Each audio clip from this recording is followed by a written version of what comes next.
Hey everyone, it's Fanatic Frolfer.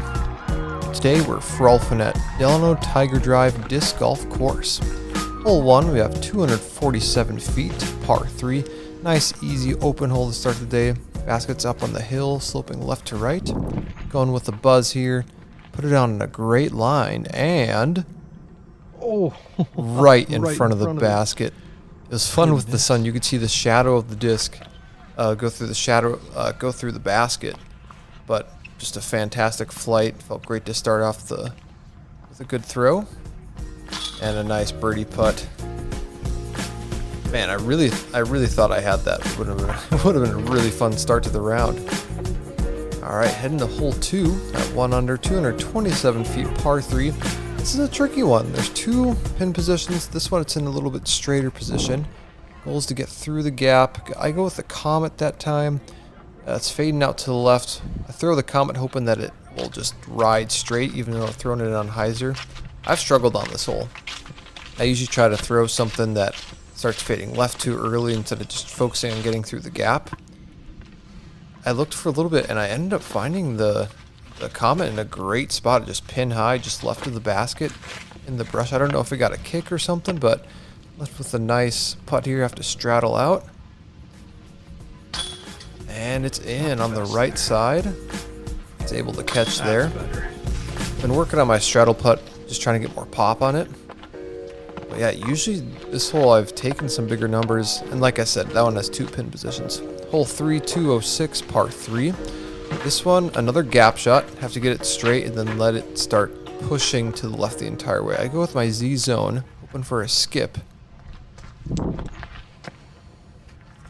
And out of the hand, I was scared I threw it too far right, but that one ended up, I think that's good. Looking really good. I think that's good.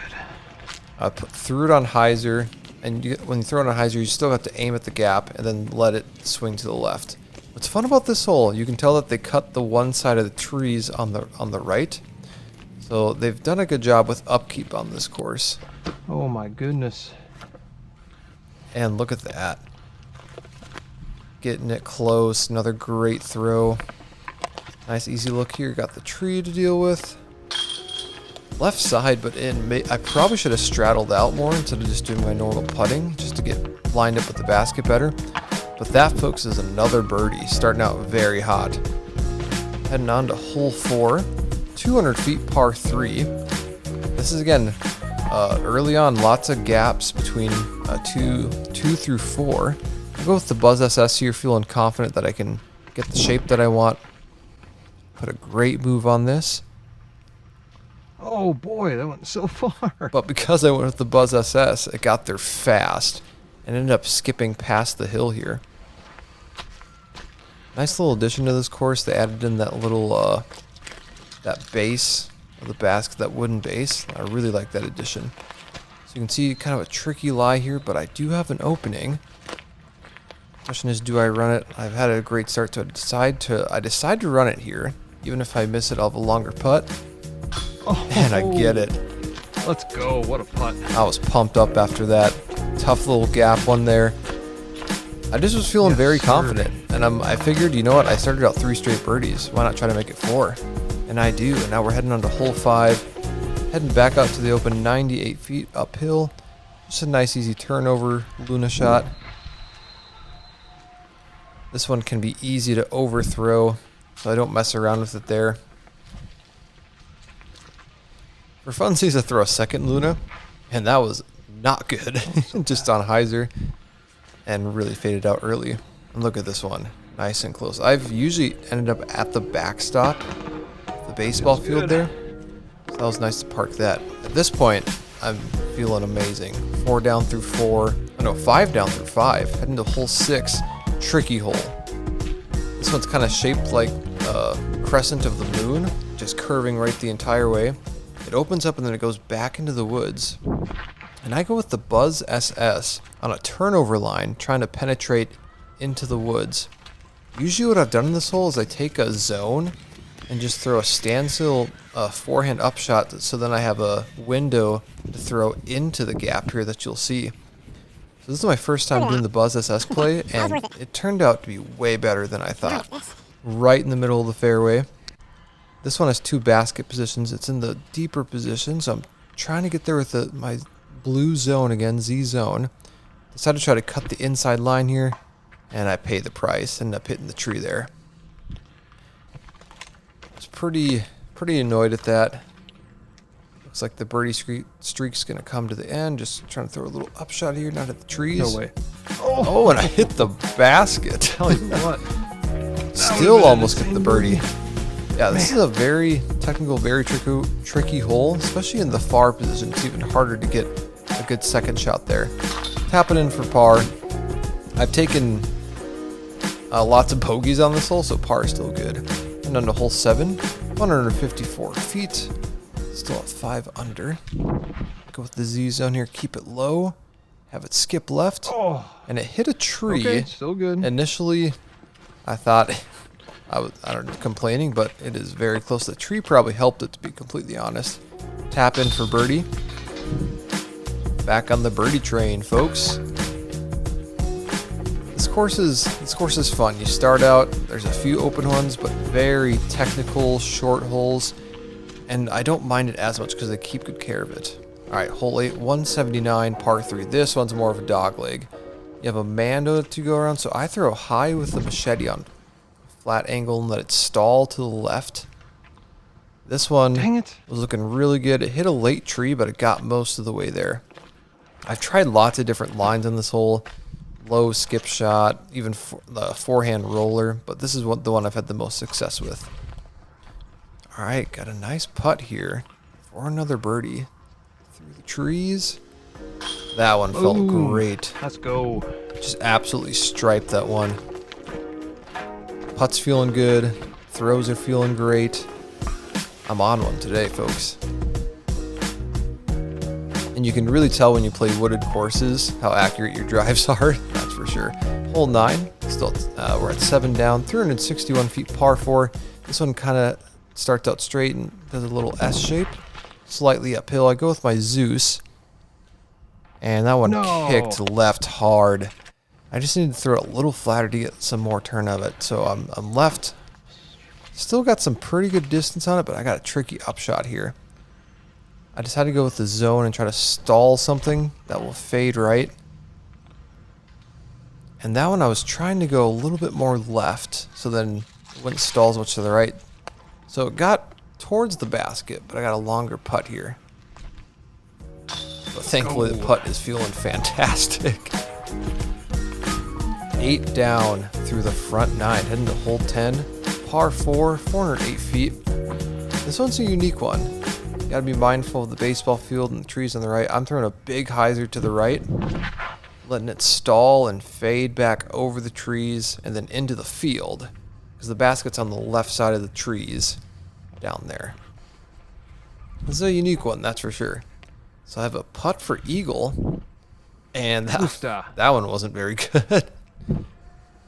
It would have been very fun to get this eagle and then be on pace for a perfect round, but can't complain. This is just a nice, easy birdie. It's fun to end up in the same spot. You can see the wall of trees here, so that's why I try to throw something that stalls out in the field.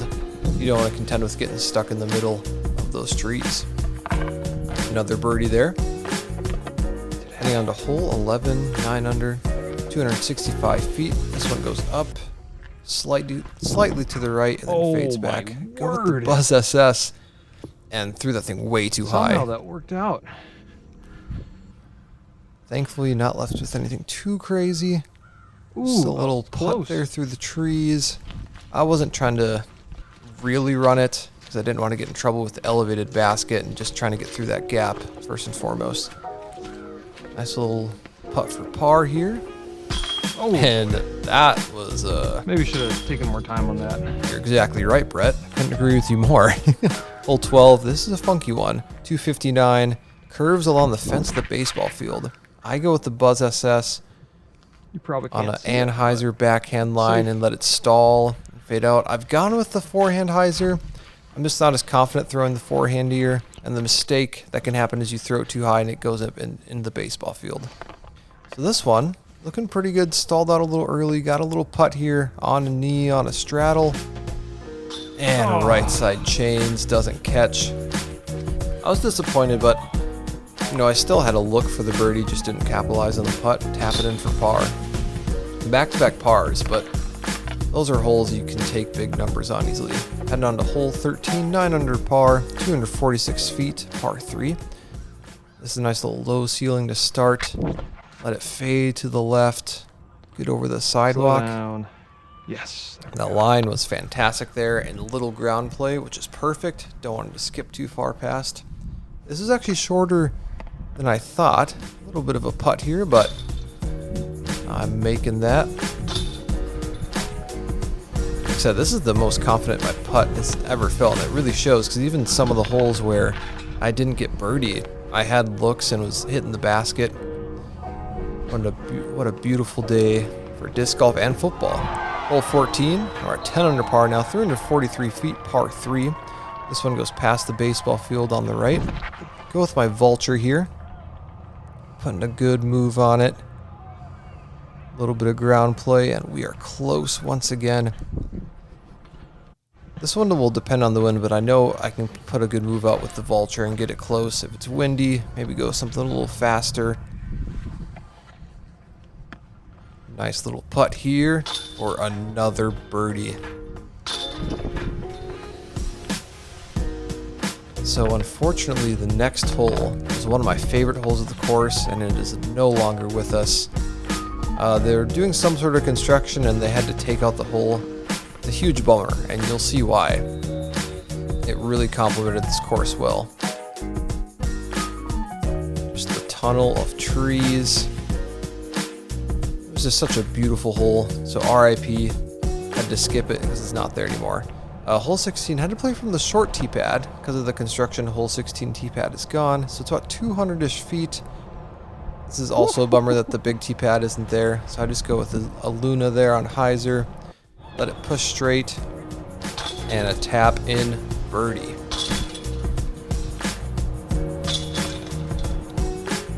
Really wish those old holes would be there, but that's alright, gotta live with it. Hole 17, 317, par 3. This is a tricky one. Low ceiling. You gotta throw something that turns aggressively right and slightly comes out at the end. Forehand is tough to get the right shape on it. This one I've struggled with, but I used the Avenger SS this time, and I got way closer than I thought here. So I have a putt here to get the 13 down. Sketchy putt, and somehow that catches. I cannot believe, especially watching this back, that somehow just caught.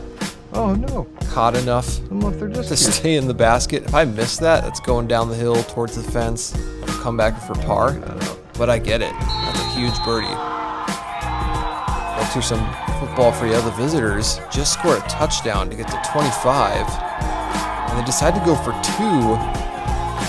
And they get it. I don't know what the visiting team was, but they are now up 27 to 26 on a beautiful night. About a minute left in the game. And Delano throws an interception. The visitors have the ball. All they have to do is kneel out the clock. What a come from behind win for them. On to hole 18, 13 under par, 375. This is a fantastic par 3 to cap off the day. But wait a second, folks. Wait a second. We got a new development in the football game. The visitors fumbled the ball when trying to kneel it, and Delano has the ball back at midfield. Delano at the 40 goes back to pass. He uses it to the right, tipped in the air, and intercepted. Oh my goodness. Unfortunately, Delano is not able to capitalize, and the visitors will take the victory, 27-26.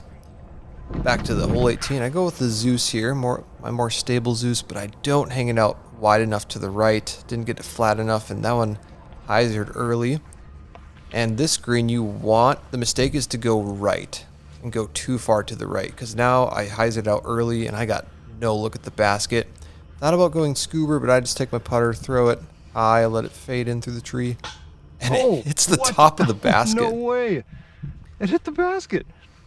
I was baffled when I heard it hit the basket. I think it rolled away, but... And I was scared it rolled away, but didn't go too far. Crazy. If I would have made that, that would have been something. That would have been insane. But closing out a fantastic round, 13 under par, 41. Unfortunately, didn't get to play hole 15. I think it would have been the course record if I'd been able to play a hole 15.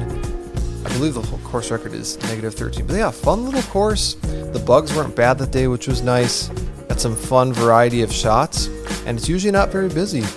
It's very well kept. Thanks for joining me, and I'll see you next time.